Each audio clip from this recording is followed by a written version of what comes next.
Bismillahirrahmanirrahim. Assalamualaikum warahmatullahi wabarakatuh.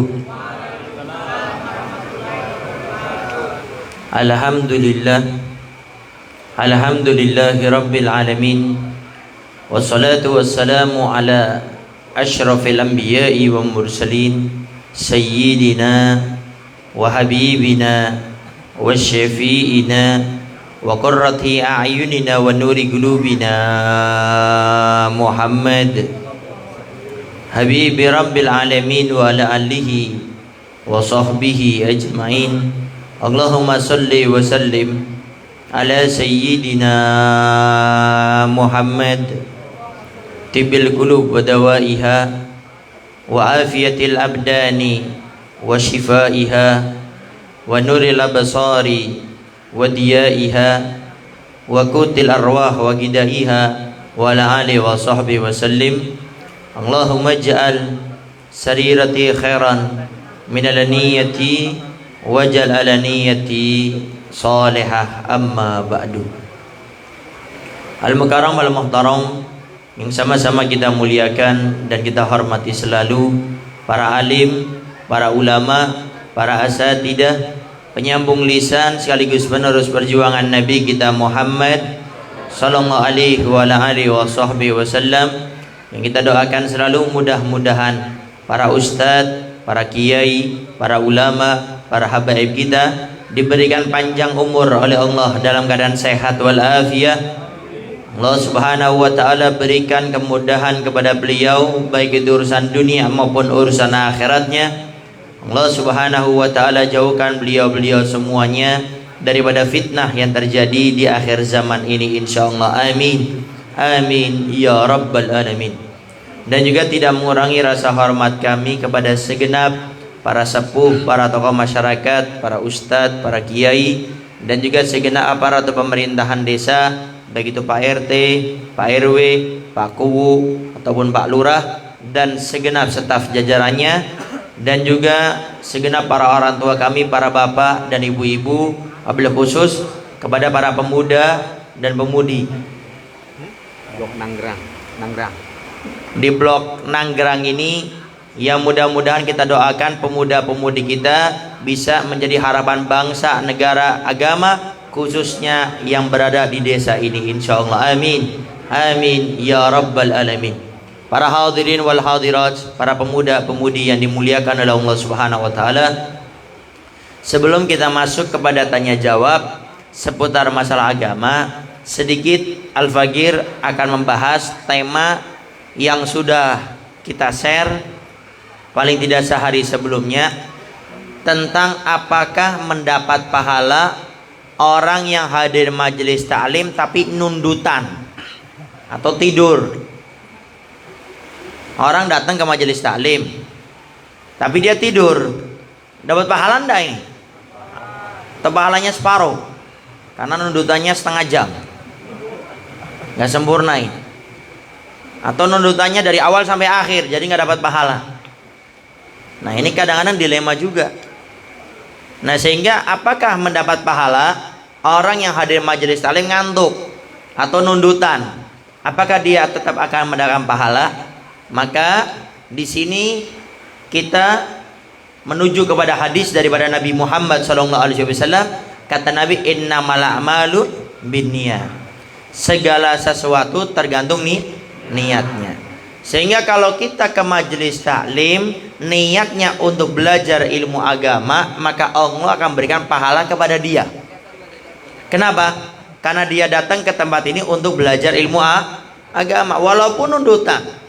Walaupun nudutannya dari pertama sampai akhir, bangun itu sudah nggak ada orang sama sekali, tinggal dia sendirian di masjid, maka tetap dia akan mendapatkan pahala karena niatnya dari pertama ingin hadir majelis taklim. Tapi beda halnya orang ke majelis taklim dia sudah niat, nawaitu, saya niat mau tidur di majelis taklim. Nah ini nggak dapat ini. Ya, jadi kalau niatnya ke majelis taklim untuk tidur, maka dia nggak dapat pahala. Tapi kalau dia dari awal niatnya ke majelis taklim untuk belajar ilmu agama, dengerin, kok karena anginnya makin enak, hujannya makin sepoi-sepoi ini, akhirnya lama-lama nundutan. tidur. Bangun-bangun sudah nggak ada orang, tinggal dia sendiri, maka tetap dia dapat mendapatkan pahala yang sempurna. Kenapa? Kata Nabi, segala sesuatu tergantung nih niatnya. Sehingga jangan merasa khawatir.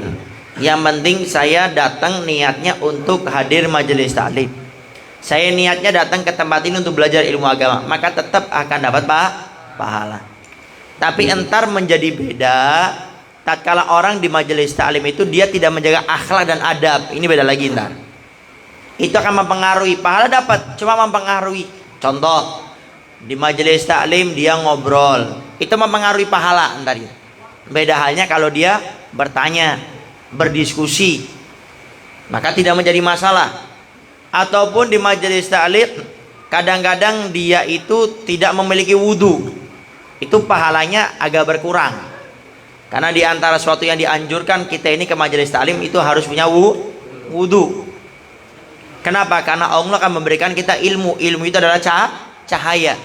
Sehingga kalau bisa, kalau kita ke majelis taklim harus punya wudu. Tapi tidak wajib. Cuma akan meningkatkan kita punya pahala. Ya. Jadi intinya kalau kita datang ke majelis taklim walaupun ngantuk dari pertama sampai akhir tetap dapat pahala selama niatnya dari awal untuk hadir majelis taklim.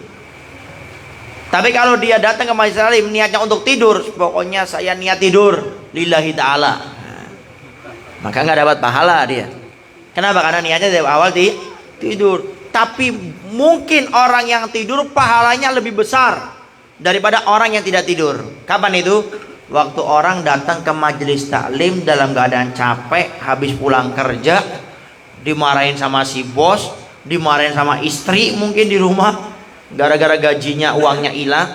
Tapi dia tetap hadir majelis taklim dengan pikiran semrawut di otaknya, tetap dia niat hadir majelis taklim, tidur. Itu pahalanya mungkin lebih besar daripada orang yang hadir majelis taklim yang tidak tidur. Kenapa? Karena dia menanggung beban yang berat, tapi dia tetap belajar ilmu agama. Inilah yang disampaikan oleh Nabi kepada istri tercinta beliau Sayyidah Aisyah. Kata beliau, ajroki biqadri nasobiki. Wahai Aisyah, Allah akan memberikan pahala kepada seorang hamba tergantung capeknya, tergantung usahanya, tergantung jeripayahnya. Makanya ini sudah pernah kita bahas juga, bagaimana orang yang hadir majelis taklim lewat online nih, nonton lewat Facebook, lewat Instagram, apakah dia tetap dapat pahala atau pahalanya lebih kecil daripada orang yang hadir majelis taklim secara langsung? Seperti ini, dikembalikan kepada usahanya dia. Kalau orang yang lihat di online dia Facebook, Instagram dengan kesibukan dia masih menyempatkan, sibuk, capek, letih, menyempatkan untuk ikut kajian di Facebook, di Instagram, di YouTube, di Line, tetap dia berusaha menyaksikan. Bahkan dia korban kuota. Ini korban kuota lumayan loh. Jangan salah ini. Saya aja kalau live ini, dua ini Facebook, Instagram, ini minimal 2,5 giga. Saya kalau live kayak gini, ini minimalnya 2,5 giga. Makanya saya kalau beli buat kuota ini langsung yang 75 giga. Itu 2 minggu habis. Itu berapa? 200 ribuan. Ini berarti yang sering ngikutin saya ini, yang di Facebook atau di Instagram, ya paling tidak dia sebulan tuh bisa sampai 300 sampai 400 ribu. Karena saya kalau live ini kayak gini, itu habis kuota 2,5 giga. Sehingga saya kalau beli itu 75 giga, itu kadang-kadang 2 minggu sudah habis. Sehingga kalau 4 minggu sebulan 400 ribu. Sama yang ngikutin kayak gini. Makanya kadang yang menyaksikan lewat Facebook, Instagram, pahalanya lebih besar. Dia capek, letih, kuota lagi korban. Kita kadang-kadang ngasih orang aja mikir, ini kuota korban 1 giga berapa? Berapa? 15 ribu ada? Nah, lebih berapa? 10 ribu? 15. Tuh lumayan, sekali nonton 15 ribu. Nah, sehingga Allah akan memberikan pahala tergantung capeknya. Sehingga orang yang datang ke tempat ini dia capek, dia letih, kemudian tidur di pojok, jangan bilang, siap mah hadir majelis taklim ngantuk tidur. Entar dulu, mungkin pahala dia tidur lebih besar daripada kita yang melek dari pertama sampai akhir. Kenapa? Karena mungkin dia capek habis dari sawah, kemudian sawahnya kebanjiran, pulang ke rumah ditutup pintunya, nggak boleh balik gara-gara nggak bawa duit. kemudian nyampe di jalan ditagih utang, nggak punya duit, dimarahin lagi, ke majelis salim dengerin baru semenit langsung tidur. Itu pahalanya lebih besar daripada orang yang tidak nundutan, yang melek dari pertama sampai akhir. Kenapa? Pengorbanannya, usahanya. Makanya yang penting ngantuk nggak ngantuk, yang penting ngaji ya. Ngantuk nggak ngantuk, yang penting ngopi. Bukan ngopi ini ngantuk. Gimana antum tidur tapi ngopi? Gimana bayangannya? Mimpi ya. Jadi mau ngantuk nggak ngantuk itu belakangan, yang penting kita ngopi dulu, ngobrol perkara iman. Baik, mungkin itu mukadimah dari Al-Fakir yang Al-Fakir sampaikan. Sekarang silakan yang mau bertanya bebas, tidak mesti harus seperti tema, bebas, yang penting jangan curhat, itu aja. Habib, ini suami saya ini bandel, nakal, nggak pernah sholat. Gimana biar suami saya ini sholat? Oh, ini ngajak perang namanya. Dibuat umum saja, Habib, bagaimana agar suami saya menjadi suami yang soleh? Kan enak kan saya jawabnya. Habib, ini suami saya itu tuh, yang itu tuh, yang itu. Saya jawab kayak menghajar suaminya, akhirnya ributnya sama saya, ntar berlanjut lagi di rumah sama ibu. Sehingga dia pertanyaan umum saja, tidak usah menyebutkan nama, kelompok dan tempat. Dibuat pertanyaan umum, biar saya juga jawabnya enak. Kalau sudah menyebutkan nama, kelompok, tempat, jawabnya juga harus hati-hati. Sehingga tidak usah menyebutkan nama, kelompok dan tempat. Dibuat pertanyaan umum. Baik, silakan yang mau bertanya, tinggal angkat tangannya, ntar mic-nya akan diberikan ya. Baik yang bapak, yang ibu, pemuda, pemudi, tinggal angkat tangannya saja. Silakan. Wallahu a'lam bishawab. Mangga sambil dilihat. Mangga.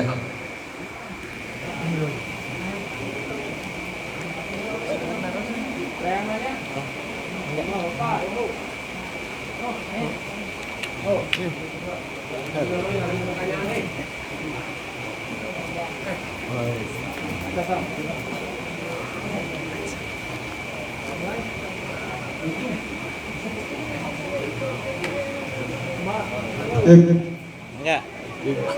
Sebelum ke pertanyaan, saya akan memberikan pantun kepada hadirin yang hadir di majelis ini. Indonesia negara hukum, rakyatnya guru bersama.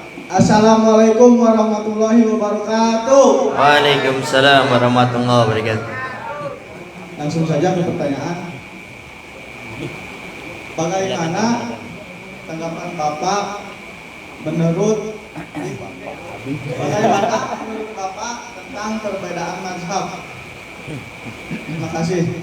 Assalamualaikum warahmatullahi wabarakatuh. Waalaikumsalam warahmatullahi wabarakatuh. Sama, sebelum saya jawab harus diklarifikasi dulu, saya bukan bapak, saya masih muda. Nah, kalau Pak Nunu nih bapak ya. Nah, ada yang bertanya bagaimana menyikapi perbedaan madhab. Pertama harus pahami dulu ya, madhab kita ini cuma ada 4 ya. Yang dikukuhkan cuma ada 4, yaitu madhab Imam Ahmad bin Hanbal, Imam Syafi'i, Imam Malik, Imam Abu Hanifah. Ini dulu paham ya. Itu yang pertama. Yang kedua, orang kalau sudah mengikuti satu madhab, dia tidak boleh mencela-mencele. Mengikuti madhab ini seenaknya, itu tidak boleh. Tidak boleh kita bertaklid buta, itu tidak boleh. Jadi kalau kita di Indonesia yang mayoritas Syafi'i, harus mengikuti Syafi'i, kecuali dalam keadaan daruroh, terdesak. Contoh, ini yang sering waktu kita umroh atau haji, tawaf, sulit untuk kita tidak menyentuh seorang perempuan, sulit sekali. Dalam madhab kita Imam Syafi'i, laki-laki perempuan bersentuhan tanpa hail, tanpa penghalang, batal wudunya. Sedangkan syarat orang tawaf harus punya wudu. Sehingga gimana caranya? Maka kita bertaklid dengan madhab Imam Malik yang mengatakan laki-laki perempuan bersentuhan kulit dengan kulit tidak batal dengan syarat tidak ada syahwat, maka tidak menjadi masalah. Ini kita bertaklid dengan madhab Imam Malik, maka tidak menjadi masalah. Kalau bahasa Sundanya ente naon-naon, kita bertaklid. Tapi ingat ini daruroh ya, dalam keadaan terdesak, sesaat. Kalau setiap saat itu namanya langganan. Jadi tidak boleh Contoh, saya wudhunya pakai madzhab Imam Syafi'i, batalnya pakai madzhab Imam Malik, najisnya pakai madzhab Imam Abu Hanifah. Itu tidak diperbolehkan ya seperti itu. Ya. Makanya kalau ada orang sholat kemudian dia tidak baca Bismillahirrahmanirrahim, itu perlu dicek dulu.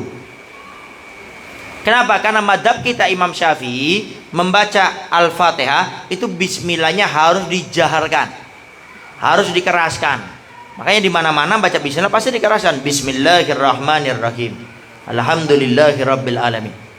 Tapi kalau ada imam kok bacanya itu disirkan, Bismillahirrahmanirrahim. Alhamdulillahirabbil alamin.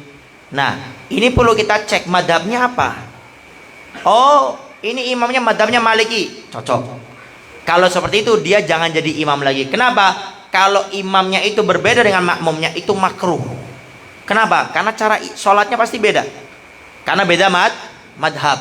Sehingga kalau beda madhab yang dikedepankan yang mayoritas madhabnya. Contoh di Indonesia, ya Syafi'i yang jadi imam. Contoh saya ambil ceritanya Imam Syafi'i. Bisa dilihat di biografi manaqibnya Imam Syafi'i. Waktu Imam Syafi'i berziarah ke kuburannya Imam Abu Hanifah, itu beliau itu di malam hari. Sehingga setelah berziarah beliau istirahat. Di waktu subuh Imam Syafi'i suruh jadi imam, beliau nggak mau. Kenapa? Karena kebanyakan di sana madhabnya Hanafi.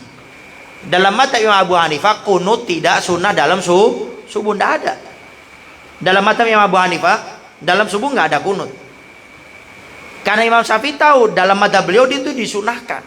Bahkan kalau orang lupa baca kunut maka dia disunahkan sujud sahwi. Sehingga Imam Syafi'i menghormati benar, nggak mau jadi imam. Dipaksa nggak mau, sampai era dipaksa, kalau istilah kita dijonglokan, disuruh maju jadi imam. Tapi lihat akhlak adabnya orang yang punya ilmu agama. Di rakaat kedua setelah ruku i'tidal beliau tidak baca kunut sama sekali, tidak baca. Padahal imam madhab loh, bukan sembarang orang Imam Syafi'i. Dikira makmumnya, oh paling ntar sebelum salam sujud sahwi. Di tasawuf akhir tidak sujud sahwi, langsung ucapin salam. Setelah selesai ini jamaah bingung. Akhirnya ada satu orang bertanya, ya Imam Syafi'i kenapa kamu tidak baca kunut? Dalam madhabku kunut itu sunnah muakkadah. Kalau orang lupa baca kunut disunahkan sujud sahwi. Kamu nggak baca kunut tidak sujud sahwi, kenapa? Apa kata beliau?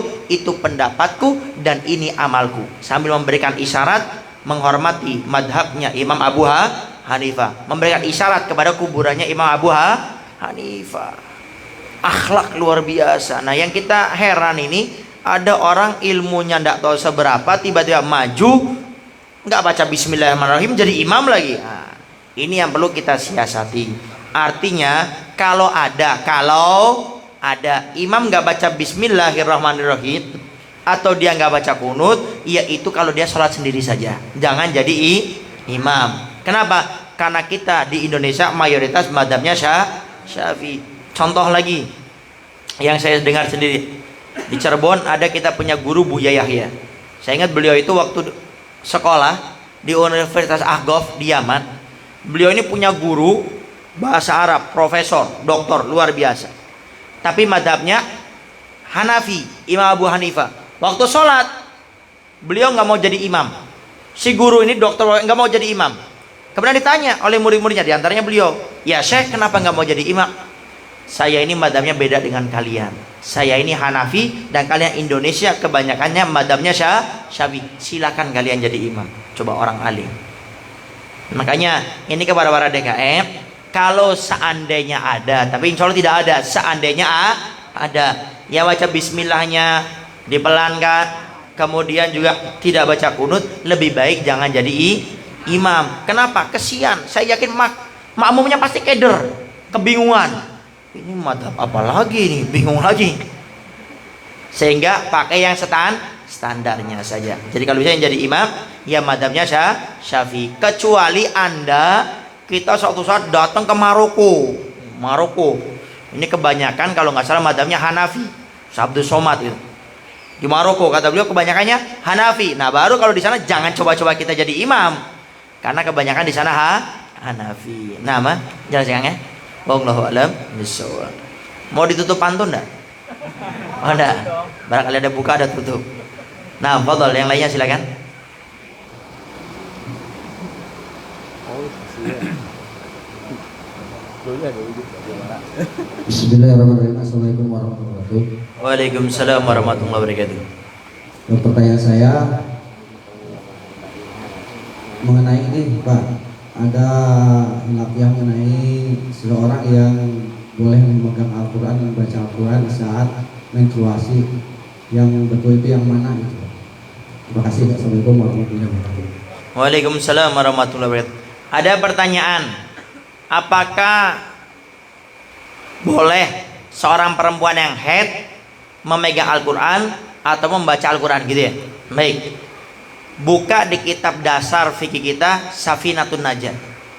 Termasuk larangan perempuan yang haid itu apa?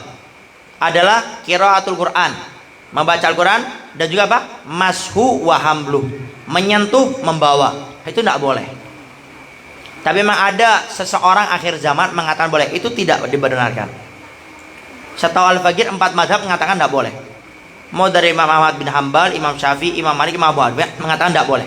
Perempuan haid ya, dan akan ada keterangan yang lainnya. Perempuan yang haid itu tidak boleh membaca Al-Quran, tidak boleh juga membawa Al-Quran, memegang Al-Quran. Itu tidak diperbolehkan ya, kecuali entar masalah qiraatul Quran. Ini menyentuh, memegang, membawa, ini mutlak tidak boleh. Tapi kalau untuk yang namanya membaca Al-Quran, ada 3 pengecualian paling tidak. Jadi perempuan yang haid itu boleh membaca Al-Quran, 3 pengecualian. Yang pertama, untuk mereka yang belajar dan mengajar Al-Quran. Contoh, ada orang belajar di pesantren atau belajar, maka dia ini sedang belajar Al-Quran, maka dia boleh untuk membaca Al-Quran. Dan juga untuk pengajarnya itu diperbolehkan untuk belajar dan mengajar, itu boleh. Tidak menyentuh, ingat ini membaca. Kalau menyentuh, memegang tidak boleh. Membaca. Lebih kalau gerakin gimana? Ya pakai alat bantu. Tidak boleh kita ini untuk menyentuhnya. Membaca boleh, pengecualian belajar, mengajar. Yang kedua, untuk mengulangi hafalan Al-Quran. Contoh, ada seorang perempuan yang dia sedang menghafal Al-Quran, hafidhah, kemudian dia ini haid. Kalau tidak diulangi, ini bisa hilang hafalannya, karena Al-Quran itu berbeda dengan yang lainnya. Ngapalnya mudah, hilangnya pun mudah. Sehingga kelonggaran diberikan dalam syariat kepada perempuan yang haid, itu boleh untuk mengulangi hafalan Al-Qur'annya. Ingat, mengulangi bukan menambah. Jangan salah paham, mengulangi. Contoh hafal 3 juz, maka dia boleh untuk mengulangi 3 juz saja, tidak boleh nambah satu juz, tidak boleh. Tapi para ulama memberikan syarat, di antara apa itu? Tidak boleh keluar suara. Jadi seperti ini tidak boleh. Jadi cuma mimiknya saja, suaranya tidak boleh keluar. Yang ketiga, untuk perlindungan atau untuk zikir. Contoh perlindungan sebelum tidur, baca ayat kursi, itu Al-Quran, boleh perlindungan. Baca kulhu 3 kali, Al-Falaq, An-Nas, boleh untuk perlindungan. Atau untuk zikir, contoh baca Rotibul Haddad, kan ada potongan ayat-ayat Al-Quran. Baca Rotibul Atos, baca Maulid, apa lagi? Baca Hizib Nasr, Hizib Bahar, kan ada tuh potongan ayat-ayat Al-Qurannya. Maka itu diperbolehkan, tidak menjadi masalah. Pengecualiannya setahu Al-Faqih cuma 3 ini saja untuk membaca Al-Quran bagi perempuan yang haid. Ingat, yang haid. Lalu bagaimana kalau orang nggak punya wudu? Tidak punya wudu. Ini selesai ya yang haid ya. Kita sedikit membahas bagaimana hukumnya orang baca Quran tidak punya wudu. Diperbolehkan. Tidak wajib punya wudu membaca Al-Quran. Tapi berbeda pahala dengan orang yang punya wudu. Ini masalah pahala saja. Kalau bagi laki-laki perempuan yang tidak punya wudu, membacanya itu masalah pahala. Jadi pahalanya lebih besar yang membaca Al-Quran punya wudu daripada yang tidak punya wudu. Sekarang bagaimana nyentuh Quran bagi orang yang tidak haid? Jumhur ulama mengatakan tetap wajib punya wudu. Apa dalam Al-Quran dikatakan? La yamassuhu illal mutahharun. Tidak boleh orang menyentuh Al-Quran kecuali dalam keadaan suci. punya wudu. Tapi kata para ulama, kalau ayatnya lebih banyak, terjemahannya lebih banyak, karena sekarang ada Al-Quran nama terjemahnya. Kalau terjemahannya kira-kira lebih banyak, maka boleh menyentuh Al-Quran walaupun tidak punya wudu. Kalau terjemahannya lebih banyak, atau kata para ulama tafsirnya lebih banyak. Contoh ada tafsir Jalalain, antara Al-Quran sama tafsirnya lebih banyak, tafsirnya boleh disentuh. Tafsir Sawi, antara Qurannya sama tafsirnya lebih banyak tafsirnya, maka diperbolehkan, tidak menjadi masalah. Tapi tetap kata para ulama lebih baik punya wudu. Kenapa? Memuliakan Al-Quran. Jadi intinya kalau bisa, kalau kita ingin memegang Al-Quran walaupun terjemahannya lebih banyak, tafsirnya lebih banyak, hendaknya punya wudu berapa sih? Semenit nggak nyampe kok untuk memuliakan Al-Quran. Nah, wallahu a'lam bishawab. Nah, fadhol. Yang lainnya?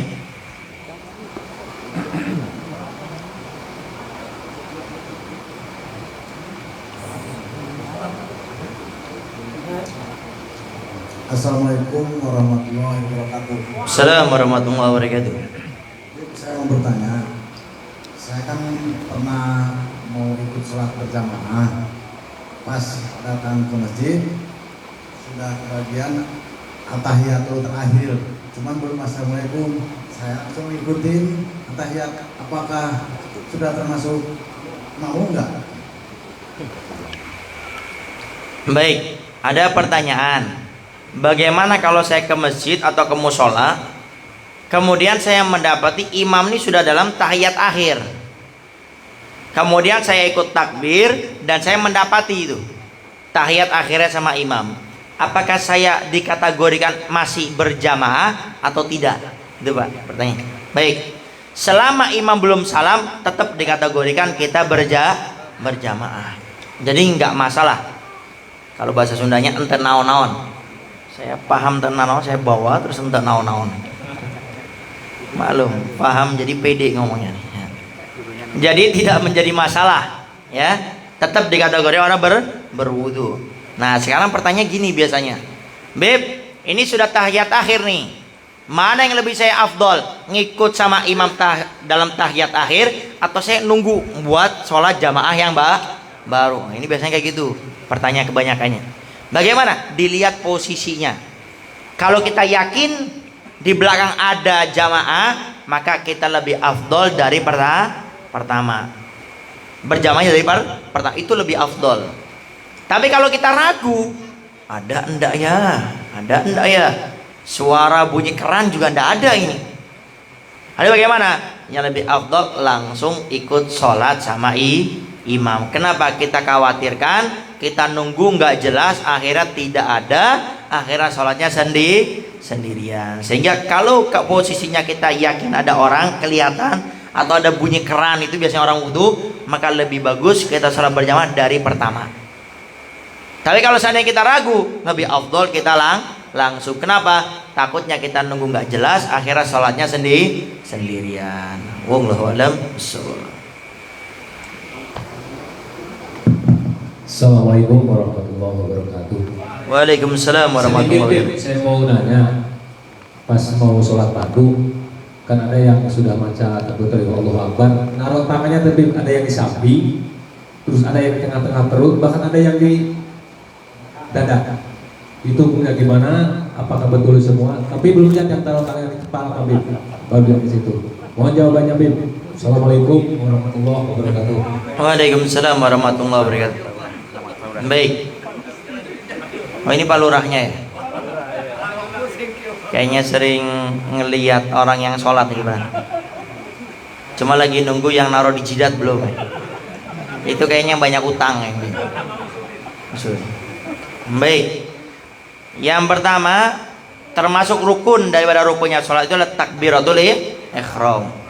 Tapi tidak mengangkat tangan, sehingga itu sunnah. Ya. Memang ada bermacam-macam. Ada yang taruh di samping. Kalau tidak salah itu Imam Ali bin Abi Thalib. Dikatakan biar lebih khusyuk, menyentuhkan kepada hati.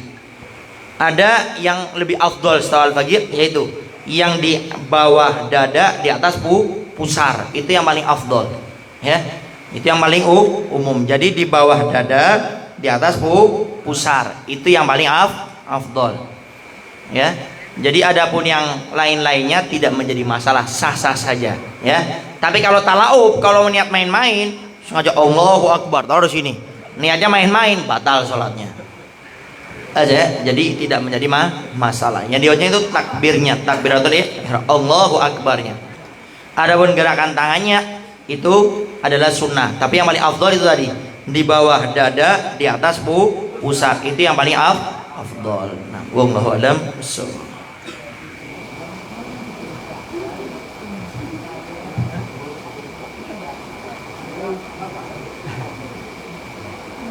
Bu Pendim, ini ada pertanyaan berkaitan dengan wakaf. Ada seseorang itu mewakafkan tanah dan meniatkan, contoh dia itu ingin mewakafkan untuk pembangunan masjid. Tapi pada saat mau didirikan itu karena ada yang dekat gitu masjid. Apakah boleh wakaf itu diubah ke sarana yang lainnya? Seandainya orang itu mewakafkan niatnya itu untuk masjid, tapi kita membangun bukan untuk masjid, tapi masih kaitan untuk keagamaan, contoh dibikin madrasah atau sebagainya. Itu hukumnya gimana? Ada pertanyaan, apakah boleh wakaf itu dialihkan kepada yang lainnya? Yang namanya wakaf itu tidak boleh dialihkan. Jadi orang kalau sudah wakaf untuk masjid, ya untuk masjid, tidak boleh dialihkan kepada yang lainnya. Itu sepengetahuan Al-Faqih seperti itu. Tapi Al-Faqih kalau nggak salah, cuma ntar harus dilihat lagi. Cuma umumnya yang Al-Faqih tahu itu kalau sudah wakaf nggak bisa diotak-atik. Saya wakaf untuk masjid, ya masjid. Saya wakafkan ini untuk pesantren, nggak boleh diotak-atik. Kenapa? Karena kalau wakaf itu sudah bukan milik manusia, itu milik Allah. Sehingga nggak boleh manusia itu mengubah-ubahnya. Sudah diwakafkan untuk masjid, tiba-tiba dibangun untuk hotel, dibangun untuk apa? Pesantren, nggak boleh. Kalau masjid ya masjid, kalau pesantren ya pesantren, itu namanya wakaf. Karena wakaf itu sudah bukan milik kita, itu sudah milik Allah, sehingga manusia tidak boleh ikut campur di dalam. Kalau sudah wakaf, wakaf. Sampai yang perlu diperhatikan, seringnya itu di masjid. Ada orang sudah mewakafkan contoh karpet. Ini karpet itu sudah diwakafkan untuk masjid, itu karpet nggak boleh dikeluarkan. Kenapa? Karena itu karpet wakaf untuk masjid. Contoh apa lagi? Uang. Nah ini, karena saya pernah mendapati ini, ada yang nanya lagi. Bagaimana kalau uang masjid dipinjamkan sama jamaah yang biasa sholat di masjid tersebut? Nggak boleh. Kenapa? Karena itu uang milik masjid wakaf, sehingga dipergunakannya hanya untuk yang berkaitan dengan masjid. Tapi ini jamaahnya rutin ini, kontinu di belakang imam terus, takbirnya imam dia ngikut terus, tetap nggak boleh. Gimana solusinya? Ya pakai uang Anda, coba. Kalau masjid ya jor-joran, ayo pakai. Coba uang Anda. Ya kalau uang saya beda, Beb. Saya kan punya istri, punya anak. Kalau uang masjid saya enaknya. Kalau uang sendiri banyak aturannya. Harusnya dibalik. Yang masjid ini yang ada aturannya. Makanya hati-hati, saya ingatkan, awas. Yang ke masjid cuma numpang tidur nyalain kipas angin, bayar. Awas. Ada orangnya. Kalau enggak ada ini. Kenapa? Karena tidur bukan untuk kemaslahatan masjid, seenaknya dia, kecuali dia sholat, boleh pakai kipas angin dinyalakan. Termasuk ngecas HP di masjid, laptop lagi kadang ngecasnya itu bukan kepentingan masjid, kecuali ada orang kajian. Nah ini ustadznya ini, kiai ulamanya nih punya tim, sehingga akhirnya apa, membuat share kayak gini live, kemudian nyolok ngambil listrik ini diperbolehkan. Kenapa? Karena kajiannya adalah tentang yang kaitannya dengan kegiatan masjid, diperbolehkan. Tapi kalau tidak, wajib bayar. Tinggal Anda tanya di luar, kalau ngecas berapa di luar? 3.000, bayar, masukin ke itu kotak amal 3.000. Termasuk mandi di masjid. Awas nih, jarang ke masjid, mandi setiap hari. Kenapa? Mandi bukan termasuk yang doruroh, bukan suatu yang genting, ya. Kecuali kencing, buang air besar, itu kan jarang-jarang dan sifatnya doruro. Kalau mandi kata para orang bukan doruro. Lalu bagaimana? Anda bayar. Masa di pom bensin bisa membayar 3.000 4.000, ke masjid seenaknya. Dibalik harusnya, kalau ke pom bensin bisa bayar, di masjid 2 kali lipat. Kenapa? Sodako. Ini ke masjid seenaknya, mau dijebar-jebur banyak lagi, jarang ke masjid. Ke masjid itu cuma numpang mandi, numpang ngeces, numpang tidur, pakai AC lagi tidurnya. Di rumah saya cuma ada kipas angin, beb, nggak enak. Saya di masjid aja lah pakai AC. Nggak boleh. Itu hanya untuk yang kemasan masjid. Kecuali wakaf, contoh yang berkaitan masalah masjid seperti halnya tikar, karpet. Ya. Karpetnya ini rusak. Ya, karpetnya rusak. Kebetulan masjid mau beli karpet baru. Nah, daripada ini karpet rusak, dibiarkan pun gak dipakai, kesian orang yang sudah wakaf, maka ini boleh dijual. Boleh dijual karpetnya. Tapi ingat, dengan harga umum, jangan harga persahabatan. DKM nya, ini belilah. Enggak, saya masih harga teman, harga sohib. Ini biasanya berapa? 300.000. Buat kamu 100.000. Enggak boleh. Itu wakaf milik Allah. Buat yang umum seperti apa? Bahkan harusnya DKM-nya yang semangat, harus lebih gede. Hitung-hitung orang itu biar sodako. Jadi tidak boleh seenaknya. Akhirnya kita udah, kamu teman saya, kamu kan sohib nih, sholat juga sering dibaca, udah belilah harga teman. Tidak boleh, harus harga umum ya. Jadi yang namanya wakaf, ia hanya untuk yang diwakafkan, tidak boleh untuk yang lainnya. Nah, kemudian uangnya itu dikembalikan ke masjid, jangan bagi-bagi sama DKM, tidak boleh itu. Karpet dijual berapa? 300.000, masukkan ke infakas masjid musola, jangan bagi-bagi sama DKM. Enak banget. Nama? Jadi kalau wakaf yaitu untuk wakaf. Adapun coba dilihat boleh enggak kalau seandainya dialihkan untuk yang lainnya. Sepengetahuan Al-Faqih tidak diperbolehkan. Cuma kalau nggak salah ada pendapat, tapi ntar bisa dicek kembali. Wallahu a'lam bishawab. Foto. Satu lagi. Nah, bagaimana memahami tentang ini? Kadang-kadang di masyarakat itu kaitan dengan zikir atau yang lainnya lah, wujud dan lain sebagainya, itu ada istilah ijazah ataupun mentalkinkan. Itu memahaminya seperti apa sih seharusnya? Baik. Ini yang pemudi ada tidur apa hilang ya? Katanya ibu-ibu. Sok. Coba habis ini coba, saya pengen dengarnya ibu-ibu tuh, ada berdiri kayaknya. Nyari mic. Nah. Coba ada yang bangun ngasih ke yang perempuan. Sok. Ada pertanyaan, apakah setiap dzikir sholawat harus pakai ijazah? Gitu ya, baik. Memahami tentang masalah dzikir yang pakai ijazah. Pertama yang harus dipahami, ijazah itu tidak wajib. Kenapa ijazah itu tidak wajib? Dalam dzikir, sholawat, kitab yang kita baca. Karena Allah perintahkan kita di bumi untuk ibadah. Wa ma khalaqtul jinna wal insa illa liya'budun. Aku Allah tidak menciptakan jin dan manusia kecuali untuk ibadah. Sehingga apapun yang berkaitan dengan ibadah, monggo silakan. Ini langsung perintah dari Allah, bukan manusia lagi. Saya tanya, dzikir ibadah enggak? Ibadah, maka nggak usah pakai ijazah. Kemudian baca kitab, ibadah, lakukan enggak apa-apa. Tapi kalau pakai ijazah itu jauh lebih baik. Tapi jangan sampai gara-gara belum dapat ijazah nggak baca, mati duluan terakhir. Paham ya? Apa keuntungannya pakai ijazah? Paling tidak ada 2. Keuntungan kita baca apapun itu, dzikir, sholawat, hizib, rotib. Kalau pakai ijazah ada paling nggak 2 keistimewaannya. Yang pertama, makin mantep dalam membacanya. Kenapa? Pakai langsung ijazah, ditalkin langsung dengan orang yang memberikan ijazah, makin mantep, makin yakin membacanya. Yang kedua, keutamaan orang yang diberikan pakai ijazah itu, maka dia mudah bertanya tatkala ada sesuatu yang mau ditanyakan. Apa ya artinya, maksudnya ini? Dia akan langsung bertanya kepada orang yang memberikan ijazah. Itu paling tidak keistimewaan kalau pakai ijazah. Tapi ingat ya, tidak wajib pakai ijazah. Takutnya belum dapat ijazah sudah mati duluan ntar. sudah meninggal duluan. Nama wallahu a'lam bishawab. Mangga yang ibu pemudi silakan. Rebutan pada nggak mau. Nah, rebutannya pada nggak mau. Assalamualaikum warahmatullahi wabarakatuh. Waalaikumsalam warahmatullahi wabarakatuh. Bib, masih tentang haid. Kan sekarang banyak sosmed ya.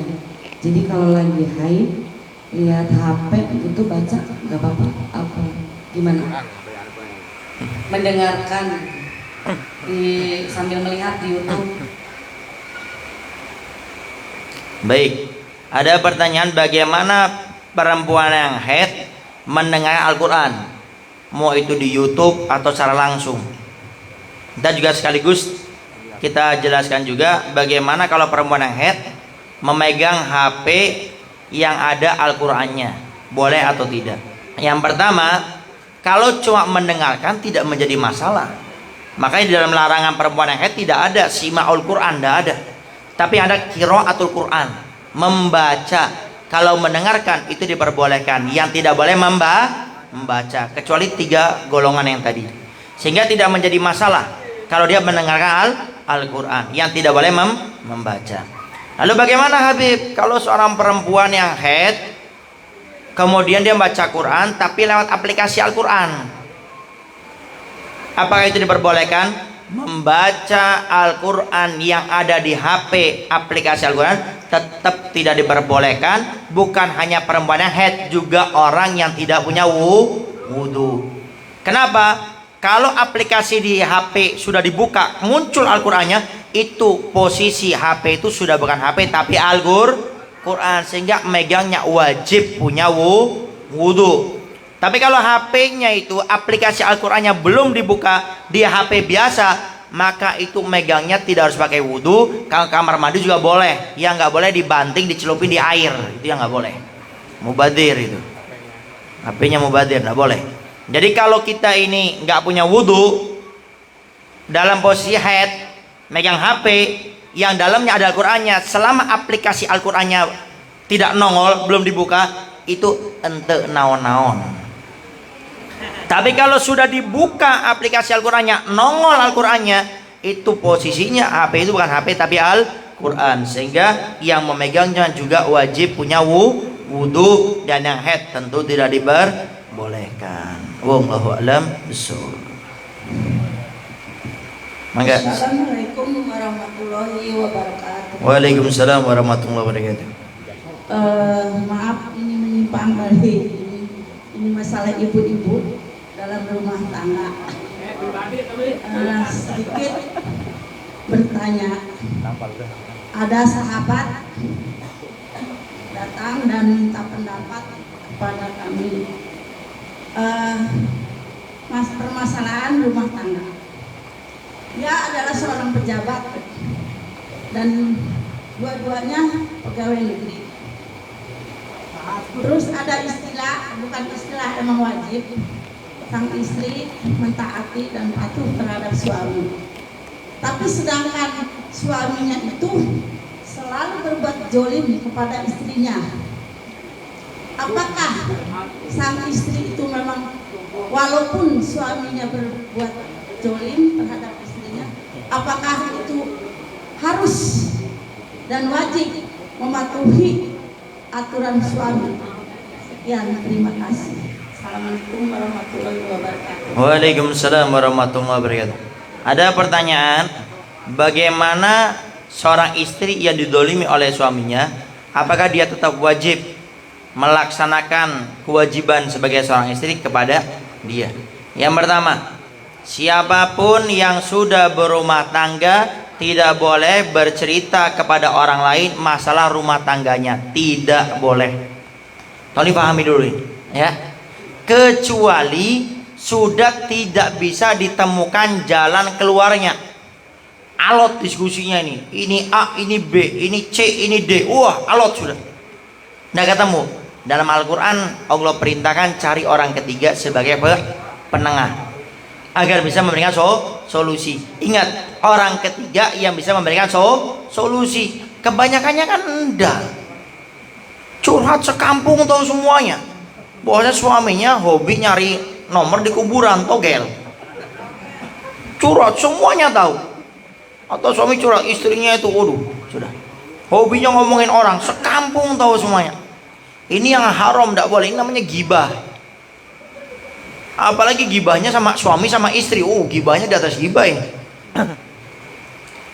Sehingga boleh kita curhat atau kita menceritakan keadaan rumah tangga kita dengan syarat kepada orang yang bisa memberikan solusi. Dan orang itu pun tentunya paham masalah ilmu agama dan bisa nutup aib. Cerita sama ustadz, contoh ini, ngasih solusi. Tapi setelah itu ustadznya cerita, 2 kampung tahu semuanya. Dan kamu 2 kampung tahu semua. Maka tidak diperbolehkan. Sehingga yang pertama, boleh kita bercerita masalah rumah tangga kita yang sudah sulit untuk ditemukan solusinya. Ingat kepada orang yang bisa memberikan solusi dan tentunya bisa juga menutup aib.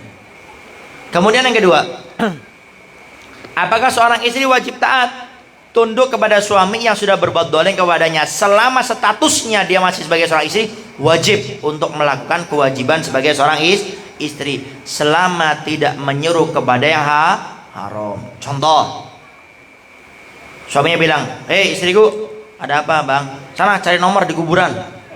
Nah, maka ini istri nggak boleh nurut. Kata Nabi, la ta'ata li makhluk fi ma'siyatil khaliq. Saya bilang, istriku, saya lagi capek, meriang, nggak enak. Terus kenapa bang? Bawa ayam sana ke sana, adu ayamnya.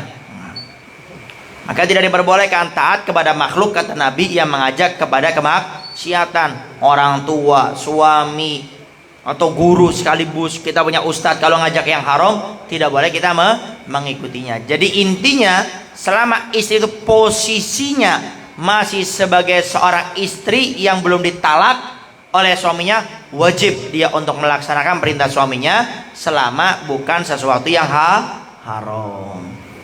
Nah sekarang solusi yang kita cari, gimana nih model suami kayak gini, berbuat dolim tapi minta istri melaksanakan kewajibannya. Maka di sini Anda boleh milih. Artinya apa? Anda boleh minta cerai kalau selama kita sebagai seorang istri sudah berusaha baik, kita ingatkan, sudah cari waktu yang tepat, diingatkan, dibuat senang di hari itu, sudah tetap kekeh ini suami modelnya memang gak baik. Cari orang ketiga yang bisa memberikan solusi, tetap tidak bisa.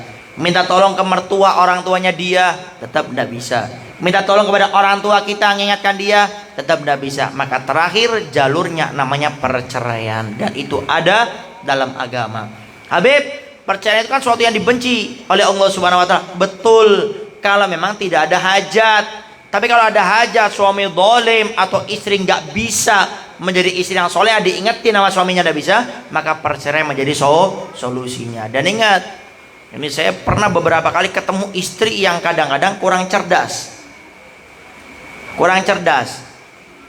Hampir rata-rata permasalahan seperti ini. Habib, suami saya zalim, nggak pernah sholat, bahkan naudzubillah min dzalik. Saya mendengar sendiri, tahu sendiri, ini suami saya melakukan yang tidak baik dengan perempuan di luar sana. Saya minta cerai, tapi saya punya anak kecil Habib. Anak saya yang pertama 9 tahun, yang kedua masih 3 tahun. Bagaimana Habib? Saya jawab, kalau ibu merasa cinta dengan anak ibu, maka ibu urus perceraian dengan cepat. Kenapa? Jangan sampai anak ibu mendapati seorang ayah, mendapati seorang pemimpinnya seperti ini. Ini setelah melewati seperti tadi, ya. Karena ingat, beberapa banyak, mau itu suami ataupun istri, mendapati pasangannya sudah tidak bisa diingatkan berkali-kali, merusak dia punya hati. Bahkan kadang-kadang mengganggu ibadahnya. Biasanya duhur dia tepat waktu, mikirin yang kayak gitu, duhurnya sampai jam 2, sampai setengah 3. Kemudian asarnya sampai diakhirkan. Akhirnya dia sering ngelamun. Banyak. Jadi ingat, ikuti aturan agama. Kalau sudah dilakukan semua cara tadi, maka perceraian itu menjadi solusinya. Tapi ingat, kita menikah dengan baik, bercerai juga dengan baik. Jangan saling menghina di pengadilan. Iya itu, pakai suami saya kurang ajar itu. Wah, ribut lagi.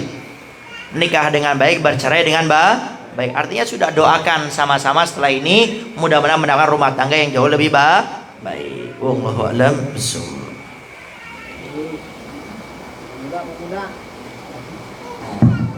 Assalamualaikum warahmatullahi wabarakatuh. Waalaikumsalam warahmatullahi wabarakatuh.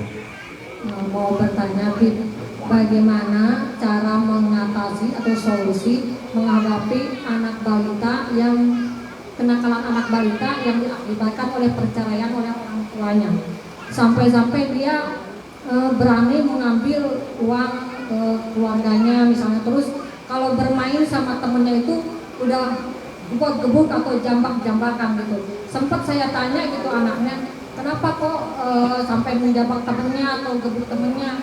Karena dia diperlakukan di rumahnya begitu katanya, sama misalnya kalau dia sama neneknya atau sama bibinya gitu. Begitu aja. Assalamualaikum warahmatullahi wabarakatuh.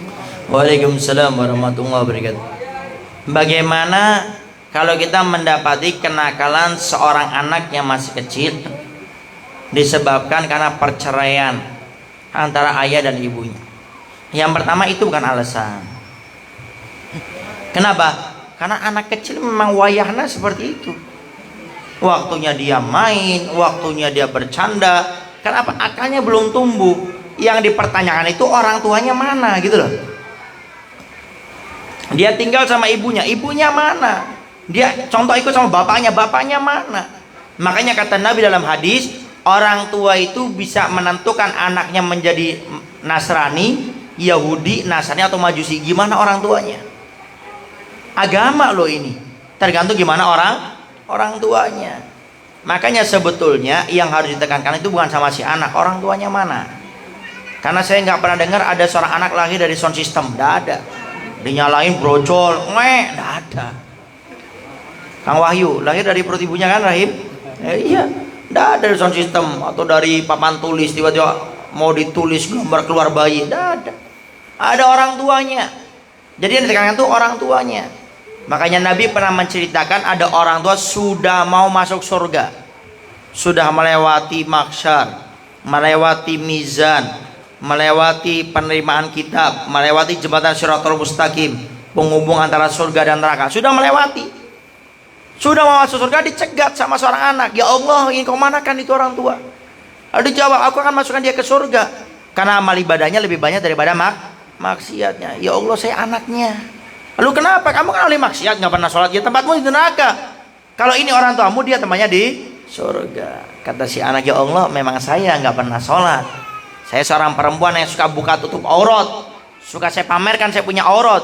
Saya keluar dengan laki-laki perempuan yang bukan mahramnya saya. Tapi ya Allah, ayah saya tidak pernah mengingatkan saya, ibu saya tidak pernah ngajarin saya, orang tua saya tidak pernah masukkan saya ke pesantren, ke madrasah, mengenalkan saya majelis dengan ustadz kayak ulama. Mereka tidak peduli dengan saya, maka saya menuntut keadilanmu ya Allah. Apa kata Allah? Orang tua, betul dia anakmu? Betul ya Allah. Betul apa yang dia ucapkan? Betul ya Allah. Malaikat, seret ini orang tua sama anaknya ke neraka sekarang juga.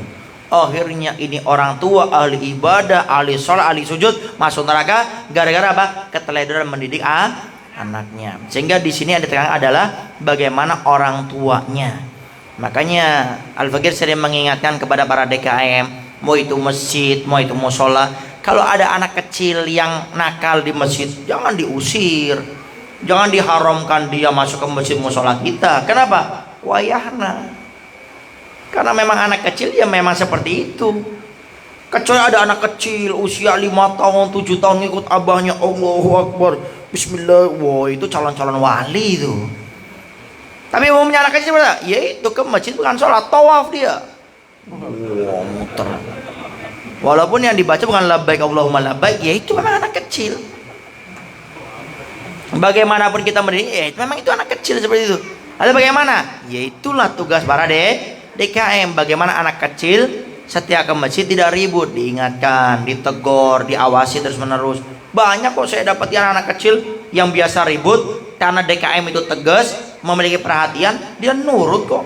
Di luar ributnya minta ampun, salto-salto, mungkin kepala di atas, mungkin apa itu, kepalanya di bawah, tapi ke masjid diam.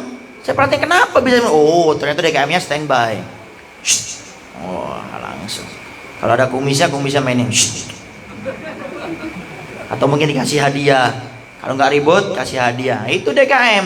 Jadi jangan DKM cuma naruh nama di atas, ketua, wakil, bagian bendahara, bagian ketertiban, keamanan nih. Ya buat apa kayak gitu? DKM itu tanggung jawab, kata Nabi, kullukum ra'in wa kullukum mas'ulun an ra'iyati. Setiap di antara kalian pemimpin, dan setiap pemimpin akan diminta pertanggungjawabannya atas apa yang dia pimpin, termasuk RT, RW, kuwu, lurah, camat, tanggung jawab dunia akhirat itu. Kalau sampai ada di tempatnya orang-orang yang nggak benar, maka dia masuk neraka terlebih dahulu daripada mereka itu. Kenapa? Tanggung jawab dunia akhirat. Makanya Imam Syafi'i dulu waktu mau diangkat menjadi seorang qadhi nggak mau, lari, dikejar sama salah satu jamaahnya. Ditanya, Pak Imam Syafi'i, kenapa kamu nggak mau jadi qadhi, hakim? Kata Imam Syafi'i, aku tidak berani untuk memikul tanggung jawab di hari kiamat. Tapi kalau ada seorang RT, RW, apalagi lurah, kuwu, camat, apalagi bupati, wali kota, gubernur, menteri, presiden yang adil, buka kitab Nasihat Dunia Walau Sya'imaniyah karya Habib Abdul Haddad. Kata Nabi, satu hari seorang pemimpin yang adil lebih afdol daripada dia melaksanakan ibadah sebanyak 60 tahun.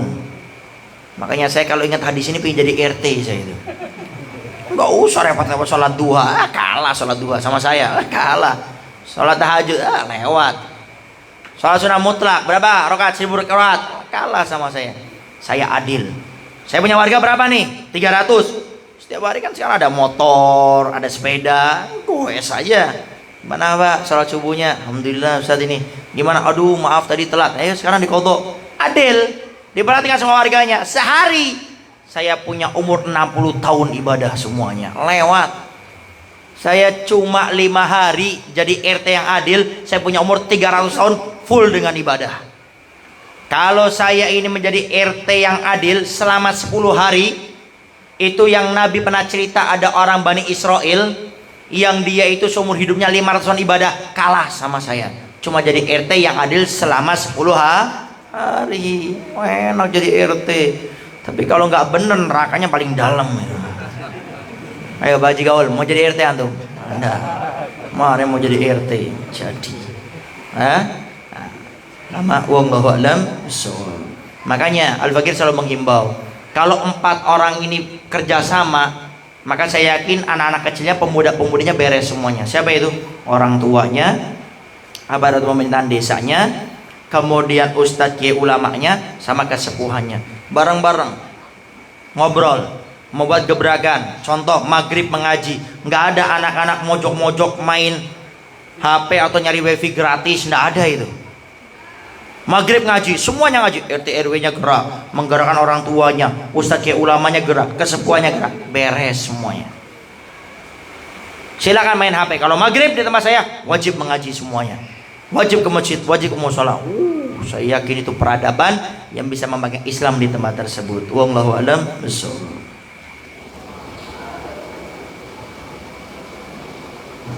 Assalamualaikum warahmatullahi wabarakatuh. Waalaikumsalam warahmatullahi wabarakatuh. Maaf Bu, pertanyaan saya kembali ke masalah uang kas masjid. Kata Habib, uang masjid itu dipergunakan khusus untuk kepentingan masjid. Misalkan uang kas masjid dipergunakan bukan untuk kepentingan masjid, tapi untuk kepentingan umum. Misalkan diantaranya kayak penerangan lampu, itu hukumnya gimana? Apa? Penerangan lampu di luar masjid, tapi di luar masjid. Karena di luar masjid. Ada pertanyaan, bagaimana kalau seandainya uang kas masjid dipakai untuk selain masjid? Tetap tidak boleh. Untuk penerangan, itu penerangannya kembali ke masjid enggak? Kalau itu kembali ke masjid tidak menjadi masalah. Tapi kalau tidak kembali ke masjid, maka tidak diperbolehkan. Jadi tidak mesti harus di dalam masjid, pokoknya kembali ke masjid. Termasuk maaf ini, kita ngundang seorang ustadz kiai ulama, kemudian kita kasihlah istilahnya buat ganti bensinnya, itu termasuk buat kemaslahan masjid. Cuma yang tidak berkaitan dengan masjid. Jadi maksud saya tidak mesti harus yang di dalam, ya. Jadi luar, tapi kemanfaatannya untuk masjid kegiatan itu ente naon-naon, tidak menjadi masalah. Tapi kalau yang tidak ada kaitannya dengan masjid, itu yang dilarang dalam agama. Kalau ada kaitannya dengan masjid, contoh acara seperti ini, ya, ada acara seperti ini berkaitan dengan masjid, memang itu kegiatan masjid, maka tidak menjadi masalah. Kayak karpet contoh ditaruh di luar, maka tidak menjadi masalah karena itu kaitannya dengan masjid. Tapi kalau yang tidak ada kaitannya dengan masjid dikait-kaitkan, ya memang mau masuk neraka ini orang ini, ya. Kalau yang tidak ada kaitannya dengan masjid dikait-kaitkan, oh ini siap-siap ntar main-main sama Allah di akhirat. Wallahu a'lam. Maaf Bib, kalau misalkan sudah terlanjur ya, saya minta solusinya Bib. Terima kasih. Kalau sudah terlanjur tinggal diganti. Contoh, sudah dipakai untuk beli neon contohnya. Nah neon itu harganya berapa? Kemudian dimasukkan ke kas masjid. Jadi, apa? Ntar neonnya beli ke beliau katanya. Murah enggak? Mahal lagi ntar. Ya, jadi kalau sudah dipakai wajib dia untuk memakai. Kayak tadi tuh ngecas HP di masjid ini, barangkali ada yang ngecas HP ini di masjid nih, bayar. Tanya di luar biasanya berapa? 3.000, bayar 3.000. Kalau bisa genapkan sodako 5.000. Mandi berapa kali? 10 kali Beb, udah banyak. Tanya di pom bensin sekarang berapa? 4.000, maka ganti 40.000. Jadi tinggal diganti. Itu boleh langsung dikasihkan ke DKM masjid, atau mungkin malu ketangguhan masuknya ke kas masjid. Niatkan untuk membayar yang sudah dilakukan. Wallahu a'lam. Maaf Bib, yang ganti itu berarti siapa Pak? Apanya? Yang ganti itu siapa? Yang make, yang menggunakan. Contoh, saya menggunakan apa namanya? Kayak tadi ngecas, saya menggunakan, saya yang ganti. Gak mungkin orang lain yang ganti. Contoh, dipakai berjamaah, ya udah tinggal dihitung aja. Berjamaah nih neon dipakai berjamaah 10 orang. Berapa nih harganya? 100.000, bagi 10 ribuan gitu. Jadi semuanya harus bertanggung jawab yang memakai. Pokoknya yang mengganti itu yang memakai. Baik itu makainya perorangan atau berjamaah, tinggal dihitung. Nama wallahu a'lam.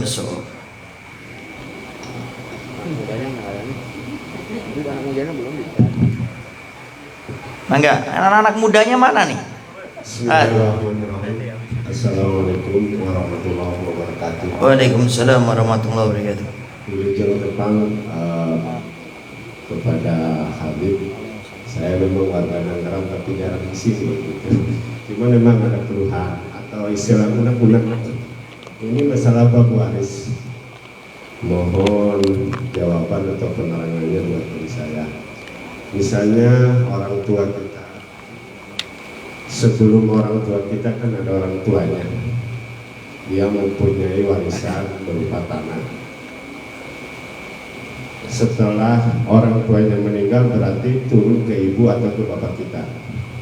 Sebelum orang tua kita atau ibu bapak kita meninggal, ada satu keluarga mungkin merasa tanah itu daripada terlantar, ya kan, atau sebagai istilah kalau orang Sunda itu supaya tidak paling membobor gitu.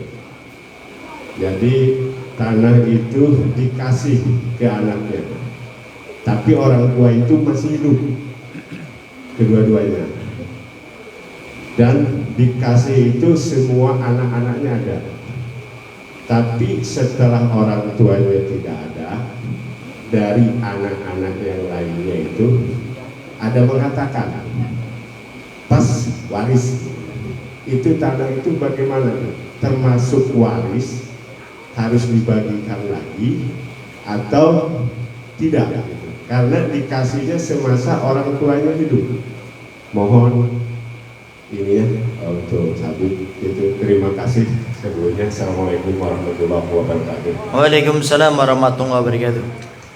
Mungkin ada beberapa pertanyaan ya dari pertanyaan ini. Yang pertama, kita harus tahu apa itu waris, apa itu hibah. Kalau waris itu pembagian harta yang diberikan setelah orang itu meninggal, itu namanya waris. Contoh Haji Gaul, ya janganlah panjang umur insya Allah beliau. Amin, amin. Ada si A lah, dia ini punya harta. Setelah dia meninggal dunia, dia meninggalkan harta, mau itu berbentuk uang, tanah, rumah, mobil, motor, itu namanya waris. Jadi harta yang ditinggalkan setelah orang itu meninggal, itu namanya waris. Kalau hibah, Itu adalah suatu pemberian dari orang yang punya harta yang dibagikan tatkala dia masih hidup. Kalau ini itu tidak ada hitungannya, bebas, terserah kalau hibah. Tapi tentu yang paling baik adalah yang adil. Cuma ini bebas kalau hibah. Orangnya masih hidup. Contoh, saya masih hidup, saya punya anak 4, kemudian saya punya uang 1 juta, saya bagi 250.000, 250.000, itu bebas. Tidak ada ketentuannya seperti waris, itu hibah. Nah, kemudian yang kedua, kalau waris ini ada aturannya. Tidak seperti halnya hibah. Sehingga kalau orang meninggal dunia, meninggal harta, kita harus tahu siapa yang berhak mendapatkan harta ini. Bukan karena faktor kedekatan. Ini ada banyak beberapa orang salah paham.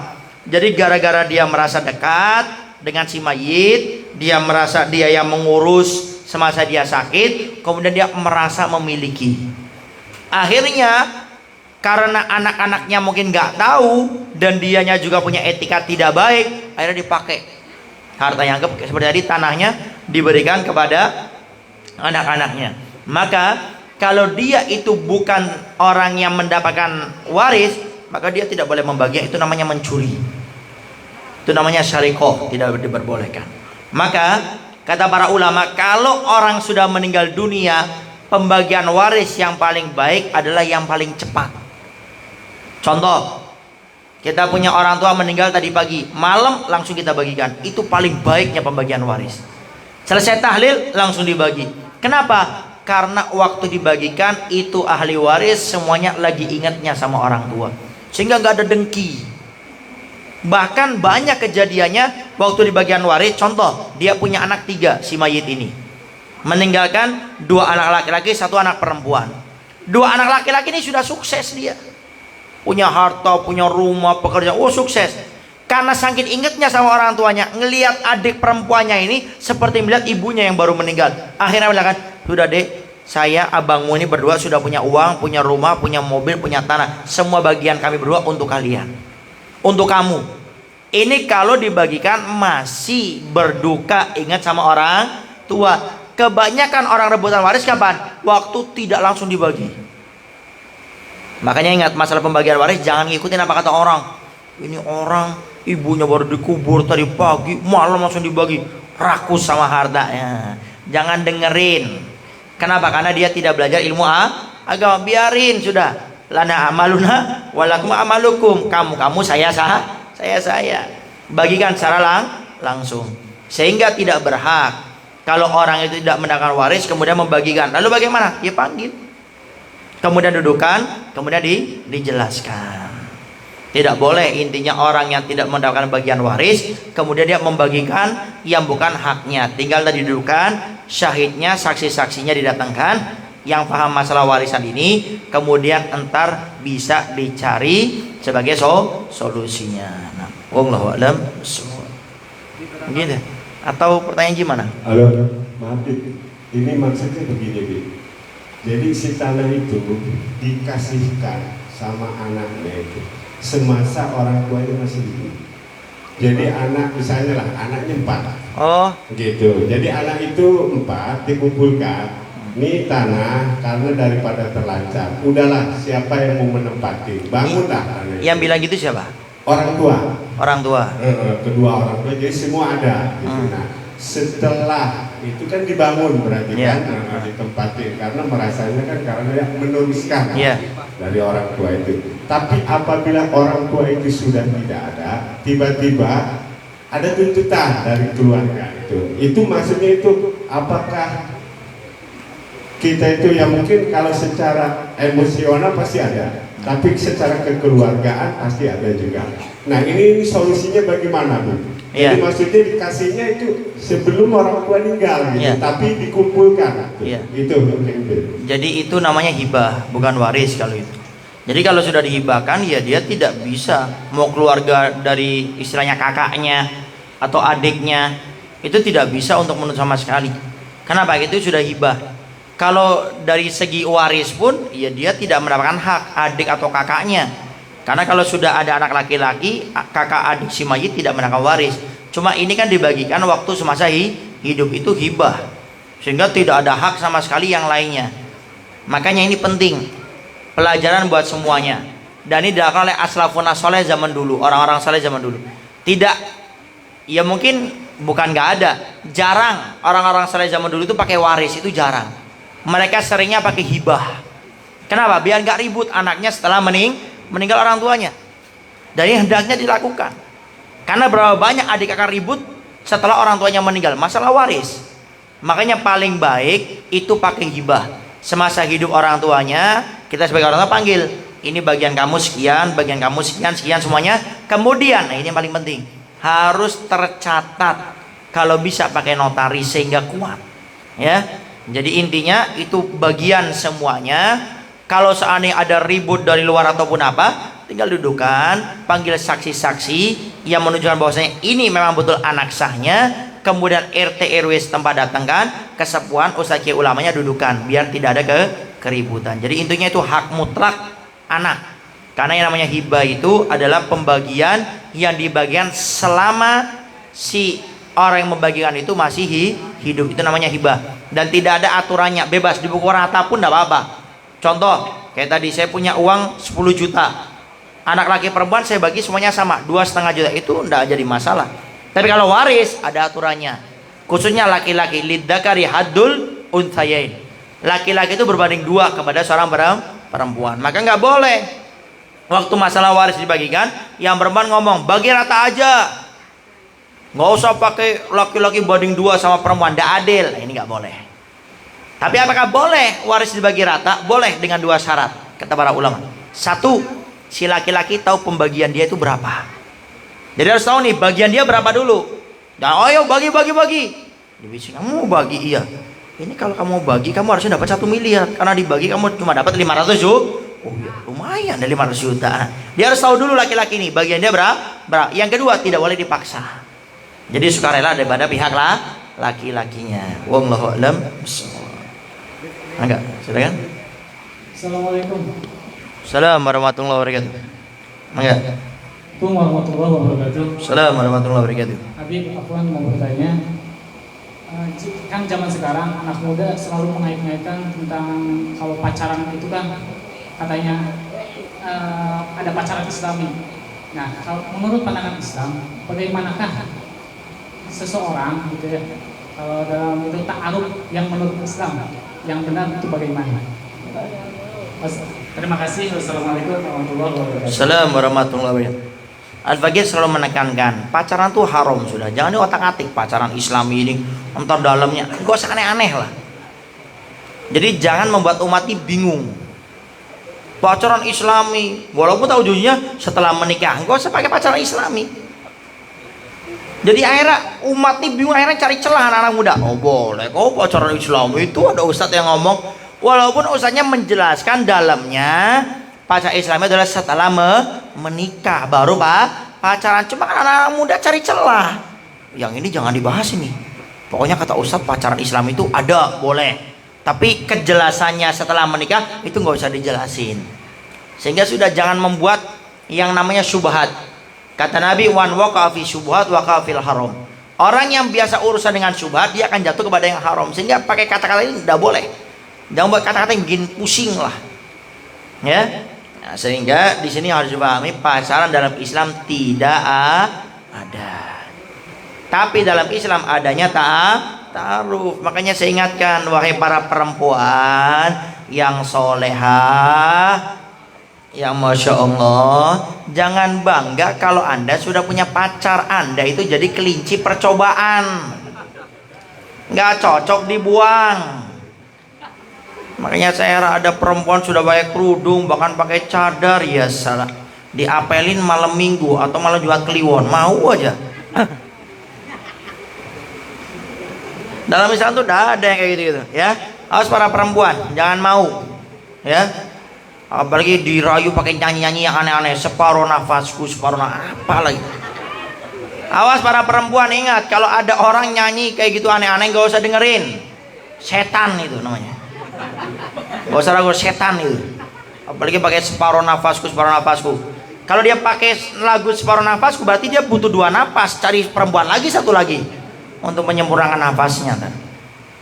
Jadi ingat ya, Jangan bangga wahai Anda para perempuan kalau sudah punya pacar. Setan itu namanya. Dijadikan kelinci percoba. Laki-laki mulia tidak akan mengajak seorang perempuan pacaran, tapi akan dibawa kepada yang namanya pernikahan. Makanya tunjukkan wahai Anda para laki-laki sejati, kalau memang laki-laki sejati, gentleman, jangan ajak pacaran, cupu. Kalau Anda merasa gentleman, ajak, datang ke rumah orang tuanya. Katakan, Pak, Bu, saya ingin menikah dengan anak Bapak. Insya Allah tahun depan saya akan datang dengan orang tua saya. Baru hebat. Ini SMS-an, WhatsApp-an, video callan, cupu, pengecut. Kalau berani datang ke rumah orang tuanya, main belakang. Makanya Anda para perempuan jangan merasa bangga kalau diajak pacaran ngapel, kelinci percobaan itu namanya. Ya. Nah, kita fokus kepada pertanyaan. Apa bedanya ta'aruf dengan pacaran? Paling tidak ada 4 perkara yang menjadi pembeda antara pacaran dengan ta'aruf. Kalau pacaran itu pinginnya berduaan. Kalau ta'aruf tidak boleh berduaan, tidak boleh. Kalau pacaran itu main-main. Kalau ta'aruf serius dia pengen nikah. Ketiga, pacaran itu isinya maksiat. Kalau ta'aruf tidak boleh ada maksiat. Sehingga kalau dia datang sendirian tidak diperbolehkan. Minimal yang mewakili orang tua. Kalau bisa orang tuanya. Yang keempat, pacaran tidak ada batas waktunya. Kalau ta'aruf ada batas waktunya. Kalau tidak salah kita kifayatul akhir dikatakan paling lama ta'aruf itu 6 bulan. Tidak boleh lama lah. Dan ingat Anda para perempuan, para orang tua perempuan, kalau ada seorang laki-laki sudah ta'aruf, maka jangan Anda menerima ta'aruf laki-laki yang lainnya. Kecuali sampai selesai dulu nih ta'arufnya. Batas waktunya kapan? 6 bulan. Gak ada kejelasan, terputuskan otomatis. Baru kalau ada laki-laki yang pengen ta'aruf dengan anak perempuan Anda, baru diperbolehkan. Jangan ta'arufnya diseleksi. Ayo, siapa yang mau ta'aruf? Kamu? Ayo, kamu? Oh, enggak ada. Selesaikan satu. Kalau memang deal, khair, lanjut kepada lamaran atau langsung kepada pernikahan. Jangan malah dikumpulkan kayak nyetok dulu. Ayo saya stok dulu. Ntar setelah disetok, ayo ntar saya seleksi. Tidak ada. Ya, jadi itu ta'aruf ya. Intinya ta'aruf itu tidak ada yang namanya maksiat. Ta'aruf itu jelas. Contoh, ini saya kasih gambaran ta'aruf yang benar. Ta'aruf yang benar itu, contoh ada seorang laki-laki ingin menikah. Dia tanya sama orang tuanya, Pak, Bu, saya ingin menikah. Orang tuanya tanya, kamu punya enggak calonnya? Ada, Bu, di seberang lautan sana ada seorang perempuan yang saya suka. Diseberangi lautan sama orang tuanya. Sampai di sana, nah mulai ta'aruf. Ketemu, Assalamualaikum, Waalaikumsalam. Ada apa, Pak, Bu? Ini anak laki-laki saya pengen ta'aruf dengan anak perempuan Anda. Tapi saya keluar anak perempuan, bawa teh, bawa kopi atau bawa apa, duduk ngobrol biasa. Setelah ngobrol selesai, pulang ini. Anak laki-laki dengan orang tuanya menyeberangi lautan lagi. Pulang nyampe di rumah, ditanya, gimana nak, cocok enggak sama anak perempuan itu? Cocok Pak, cocok. Baik. Kalau cocok, tinggal setelah itu orang tua laki-laki nanya ke orang tua perempuan, gimana Pak, Bu, cocok enggak sama anak laki-laki saya? Cocok. Bismillah. Tentukan waktu lamarannya dan juga pernikahannya. Gimana, cocok enggak sama anak saya? Waduh, kayaknya belum ditakdirkan oleh Allah Subhanahu wa taala. Jangan akhirnya ngambek, nggak keluar kamar sampai 3 tahun. Jangan mengatakan dunia seperti daun kelor. Ingat, yakin wahai para jomblo ya, yang mungkin pernah minta anak perempuan orang kemudian ditolak, jangan Anda akhirnya merasa kecil hati ya. Jadilah seorang laki-laki yang mudah move on. Jangan gak bisa move on. Ngeliat dinding ingat dia, ngeliat kambing ingat dia, ngeliat hujan ingat dia. Ya, cupu. Maka bagaimana kalau seperti ini? Anda harus yakin Allah sedang menyiapkan yang terbaik di antara yang baik. Yakin. Jangan depresi, minum baygon, minum apa. Masih banyak sirup nih, susu enak. Jangan minum yang aneh-aneh. Yakin Allah sedang menyiapkan yang terbaik di antara yang baik. Jadi jangan akhirnya kita aduh pusing, aduh nggak enak makan, nggak enak minum. Ya, jadi harus selalu berhusnuzon. Allah sedang menyiapkan yang terbaik di antara yang baik. Wallahu a'lam bishawab. Fadhal, silakan. Assalamualaikum warahmatullahi wabarakatuh. Assalamualaikum warahmatullahi wabarakatuh. Saya menanya, kan kalau misalnya Candi Borobudur tuh monumen Buddha terbesar di dunia. Terus suka dijadiin tempat ibadah Buddha juga. Terus kalau misalnya kita umat Islam kayak wisata ke Candi Borobudurnya boleh nggak? Ada pertanyaan bagaimana orang Islam mengagungkan syiarnya orang di luar Islam. Itu hukumnya haram, tidak diperbolehkan. Makanya para guru TK, guru SD coba bawa ke tempat syiar Islam, banyak kok. Banyak, di tempat tinggal Anda aja banyak. Mungkin bawa ke apa? Ke Blitar, apa itu? Wali Songo, jauhan. Blitar apa? IR Soekarno ya, ada. Apa? Momentum apa? Monumen kan ada itu. Banyak kok Indonesia. Bung Hatta apa siapa bawa ke sana. Bedah itu, dan itu yang dekat-dekat. Atau mungkin ada Pangeran Diponegoro, kan itu dekat dengan pelajaran IPS ataupun apa. Jadi jangan membawa dan membiasakan anak-anak kita, generasi kita suka mengagungkan syiarnya orang kafir. Syiar di orang Islam kita nggak boleh menghina orang kafir, tapi kita orang Islam punya aturan tidak boleh mengagungkan syiar mereka. Termasuk seperti ini juga nih, awas, yang punya catering, masakan-masakan berbisnis dengan orang kafir, entah naon-naon, tidak menjadi masalah. Anda silakan bisnis. Tapi kalau bisnis catering dengan orang kafir untuk acara ibadah mereka, tidak diperbolehkan. Kenapa? Mengangkat syiar agama mereka. Anda boleh. Contoh, ojek online, mau yang motor, yang mobil, atau yang payung lah, terserah. Nah itu kalau kita nganter orang kafir, boleh, Anda jadi masalah. Tapi kalau nganter ke tempat ibadah mereka, tidak boleh. Jadi hansip, satpam, security di tempatnya orang kafir, jaga rumahnya, tidak masalah. Tapi kalau untuk menjaga di tempat ibadah mereka, tidak boleh. Bukan artinya orang Islam nggak mau toleransi, bukan. Orang Islam punya aturan.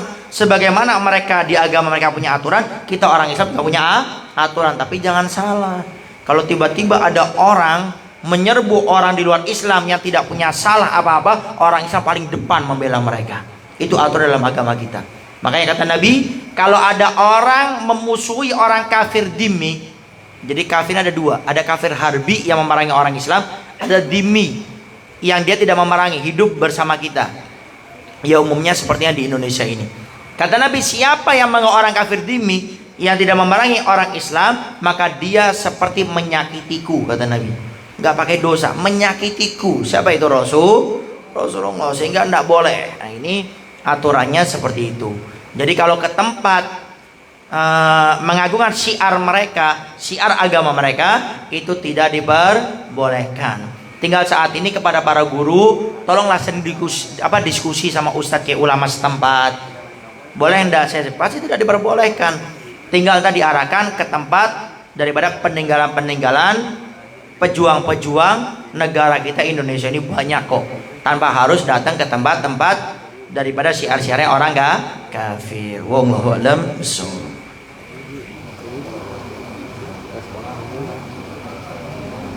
Bismillahirrahmanirrahim. Assalamualaikum warahmatullahi wabarakatuh. Assalamualaikum warahmatullahi wabarakatuh. Saya akan bertanya tentang sholat berjamaah, Ustaz. Bagaimana ketika dikategorikan sebagai sholat berjamaah, apakah hanya lengan dengan lengan bersentuhan atau kaki dengan kaki bersentuhan? Kemudian apabila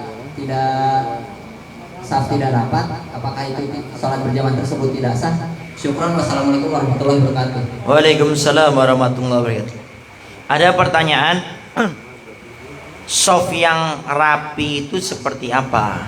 Apakah harus lengan dengan lengan bersentuhan, atau kakinya saja, atau dua-duanya saja? Memang dalam aturan shaf itu yang disunahkan itu harus merapat. Makanya biasanya imam itu disunahkan sebelum dia itu takbir, tolonglah diatur shafnya dulu. Makanya biasanya kan sering kita mendengarkan sawu sufufakum fa inna taswiyatus shaf min dawami shalah. Sawu luruskan sufufakum, sof-sof kalian. Fa inna taswiyatu sof, karena merapikan, meluruskan sof itu min tamamis sholat au min iqamatis sholat, termasuk kesempurnaan daripada sholat. Itu disunahkan. Bahkan kalau tidak salah maka dalam hadis Nabi pernah sholat jadi imam, Nabi atur sofnya sampai ke belakang, rapi semuanya dilihat. Setelah selesai Nabi kembali lagi. Saking Nabi harus mengatur sof sedemikian rupa, sehingga yang dianjurkan memang sebetulnya itu adalah apa ini namanya, pundak ataupun bahu, dan juga kaki dengan kaki. Tapi ingat ya, bersentuhan, bukan diinjak. Ada terlalu semangat orang sampai diinjak, ribut akhirnya. Jadi kalau bisa pundak dengan pundak, kaki dengan kaki. Cuma biasanya pundak tuh agak repot, apalagi orang kurang paham, takutnya ntar kayak ngajak ribut. Ya semaksimal mungkin, paling tidak ya kakinya merapat. Lalu bagaimana kalau softnya itu renggang? Dikatakan kalau soft orang itu renggang, sholatnya tetap sah, tapi tentu memengaruhi daripada pahala yang akan Allah berikan kepada dia. Sehingga bahkan dikatakan dalam hadis, kalau tidak salah, lihat di kitab Nasihat Diniyah di bab sholat, kalau tidak salah di sana Nabi menjelaskan, rapikan softmu atau Allah akan mencerai-beraikan dirimu. Artinya kalau kita merapikan soft, kita ini keseimbangan antara beragama itu kuat. Kenapa? Kalau merapikan soft itu bukan hanya melaksanakan sunnah, tapi kedekatan pun ada di sana. Sehingga kalau kita sholat harus dirapikan. Dan ini solusinya sebetulnya cuma satu, imam jangan buru-buru takbir. Khususnya kalau sholat Jumat, jangan buru-buru. Ini sholat Jumat ini banyak. Kadang-kadang ada yang lagi khutbah, khotibnya ini jamaahnya di pohon mangga. Cek. Ini tanda kayaknya nih.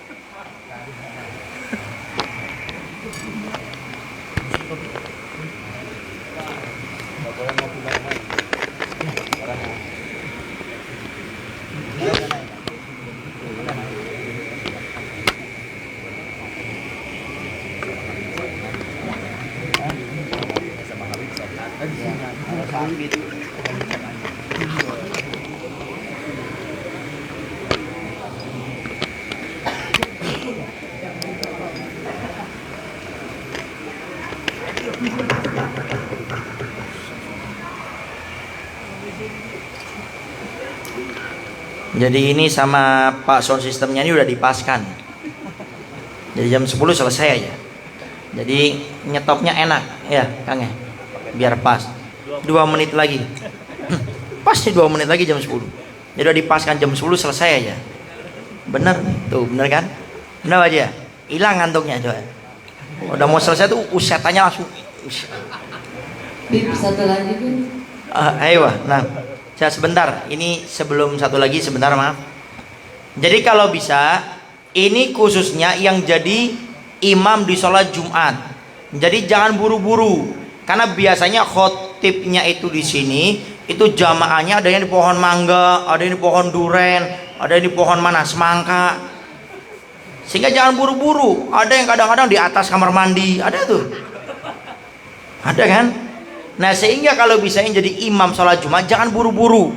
Kenapa? Ini melibatkan makmum berbagai macam tempat berkumpul jadi satu. Sehingga tolong lebih lama mengatur softnya. Kalau bisa lagi dilihat, kalau ada yang ribut ditegur.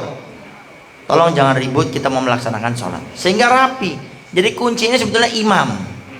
Rapinya soft, khusyuknya makmum sholat, kemudian juga rapinya tidak ribut, itu imam. Khususnya kalau sholat Jumat, jangan buru-buru. Karena berbagai macam yang tadi pohon semangka, pohon durian, pohon mangga itu berkumpul jadi satu jauh-jauh.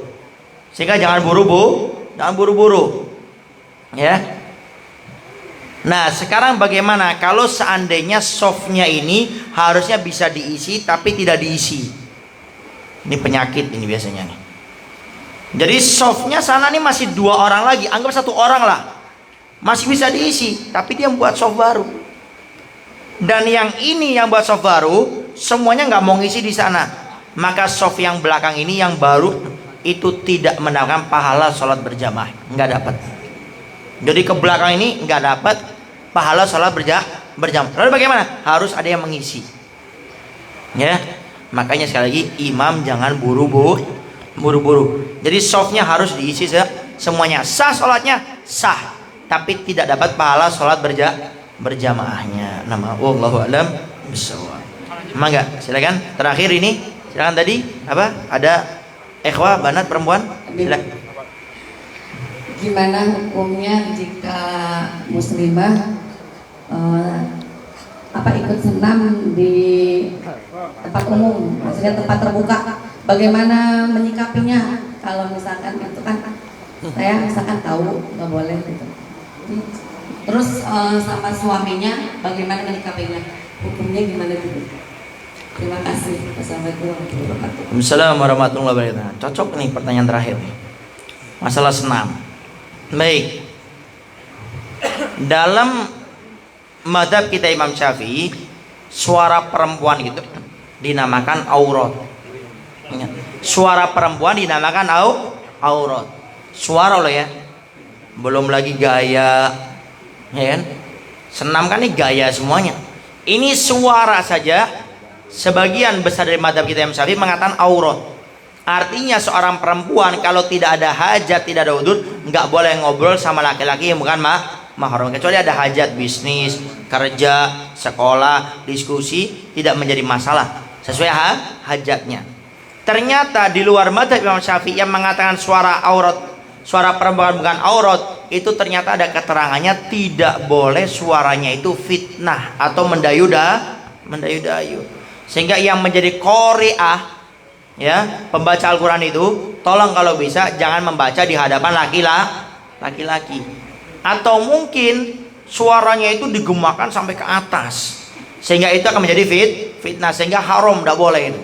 Jadi kalau ibu-ibu pengen baca Quran bersama-sama silakan pakai sound system, tidak apa-apa, tapi diatur agar cuma di sekeliling yang hadir. Ini yang hadir cuma 10 orang, 20 orang, sound system luar dinyalakan, 3 kampung dengar semuanya. Ya, awas, ini masalah suara, apalagi senam. Ya, yang pasti gerakan-gerakannya itu bisa membuat fitnah, bisa bahaya itu. Maka tidak diperbolehkan senam seorang perempuan.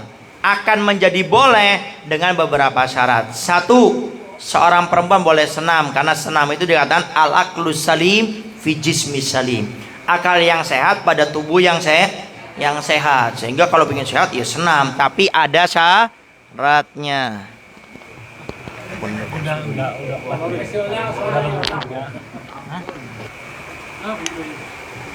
Masuk ini ya, Baik. Ini masalahnya nih ada mic-nya nih, harus ikutin. Baik. Jadi senam diperbolehkan. 1, yang pertama adalah sesama perempuan. Pesertanya tidak boleh ada laki-laki, harus sama-sama perempuan. Beb, yang ngajarinya separuh laki separuh perempuan, tidak boleh separuh lah, nggak ada. Harus gentleman perempuan. Jadi boleh dia itu senam, harus mutlak itu adalah semuanya perempuan. Yang kedua, tempatnya tertutup, tidak ada yang terbuka, semuanya perempuan. Tapi di alun-alun, bahaya ini, kelihatan semuanya. Jadi semuanya perempuan, termasuk yang ngajari.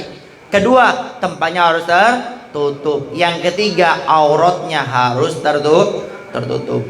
Jadi perempuan sama perempuan auratnya adalah mabaina surrati wa rukbati, antara pusar sampai ke lutut. Sehingga kalau itu dijaga, ente naon-naon, tidak menjadi masalah. Jadi 3 syarat senam seorang perempuan diperbolehkan. Yang pertama, harus semuanya perempuan, tidak boleh ada laki-laki. Yang kedua, tertutup.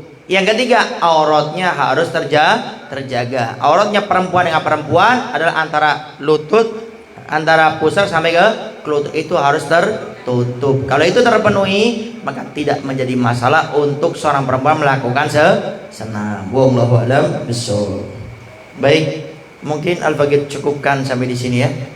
Ini sudah jam 10. Terima kasih semuanya yang sudah bergabung, khususnya dari DKM Masjid dan juga kepada Pak RT, Pak RW, Pak Kuwu, Pak Lurah, dan juga segenap stafnya, dan juga kepada para pemuda atau dari Karang Taruna. Terima kasih yang sudah bergabung. Mudah-mudahan ntar bisa bertemu lagi, bisa ngopi lagi, tanya jawab seputar masalah agama. Jadi kontennya kita ini, ngumpulnya kita ini sebetulnya cuma tanya jawab. Jadi santai ya. Tinggal yang mau bertanya silakan bertanya ya. Jadi ini sebagai bukti bahwasanya belajar ilmu agama itu tidak harus di majelis taklim, tidak harus di pesantren, di masjid, di musola, tapi bisa kita lakukan walaupun di luar itu semuanya. Khususnya barangkali kita ingin mengajak ada teman-teman kita yang belum mau ke masjid, belum mau ke musola, ke majelis taklim, ke pesantren, bisa kita mengadakan acara ngopi seperti ini. Mudah-mudahan ngopi kita pada malam hari ini diberikan keberkahan oleh Allah Subhanahu wa taala. Apa yang kita dengar semuanya kita bisa amalkan, apa yang jelek bisa kita tinggalkan, dan mudah-mudahan tempat ini selalu diberikan keberkahan oleh Allah Subhanahu wa taala, warganya selalu diberikan rahmat, hidayah, taufik oleh Allah Subhanahu wa taala, dan mudah-mudahan Allah tidak keluarkan kita dari tempat ini melainkan dosa-dosa kita semuanya diampuni oleh Allah Subhanahu wa taala, derajat kita semuanya diangkat oleh Allah Subhanahu wa taala, khususnya hajat, harapan, doa, keinginan kita semuanya dikabulkan oleh Allah Subhanahu wa taala. Wabil khusus mudah-mudahan negara kita Indonesia ini dijaga oleh Allah Subhanahu wa taala daripada musibah, daripada bencana, daripada bala, daripada penyakit, daripada virus, daripada wabah, khususnya daripada manusia yang berniat tidak baik kepada negara kita Indonesia ini. Mudah-mudahan mereka semuanya diberikan taufik hidayah oleh Allah, atau Allah akan hancurkan dengan caranya Allah Subhanahu wa taala. Rabbana atina fid dunya hasanah wa fil akhirati hasanah wa qina adzabannar. Wa sallallahu ala sayidina Muhammadin wa ala alihi wasallam.